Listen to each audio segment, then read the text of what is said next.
സെങ്കാലിപുരം അനന്തരാമ ദീക്ഷിതർ തഞ്ചാവൂരിൽ ജനിച്ചൊരു വലിയ ഗുരുവായൂരപ്പ ഭക്തനായിരുന്നു. അതിലുപരി വലിയൊരു വേദ പണ്ഡിതൻ കൂടിയായിരുന്നു അദ്ദേഹം.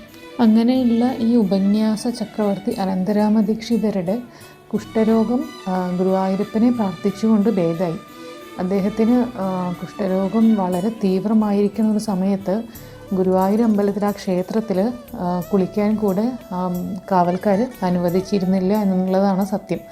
ഒരു 3-4 വർഷങ്ങൾക്ക് ശേഷം അതിനുശേഷം അദ്ദേഹം വീണ്ടും ഗുരുവായൂരപ്പനെ കാണാൻ വേണ്ടിയിട്ട് വരുമ്പോൾ അദ്ദേഹത്തിന് യാതൊരുവിധ കുഷ്ഠരോഗത്തിൻ്റെ ലക്ഷണമോ അല്ലെങ്കിൽ ഒന്നും ഉണ്ടായിരുന്നില്ല. രോഗം പൂർണ്ണമായിട്ടും ഭേദമായിരുന്നു.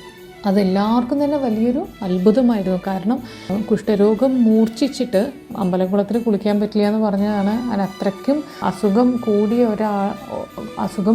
ഒരവസ്ഥയിൽ നിന്നിട്ടും രോഗം മുഴുവനും ഭേദമായിട്ട് ഗുരുവായൂരപ്പനെ കാണാൻ വന്നപ്പോൾ അതെല്ലാവർക്കും ഒരു വലിയ അത്ഭുതം തന്നെയായിരുന്നു.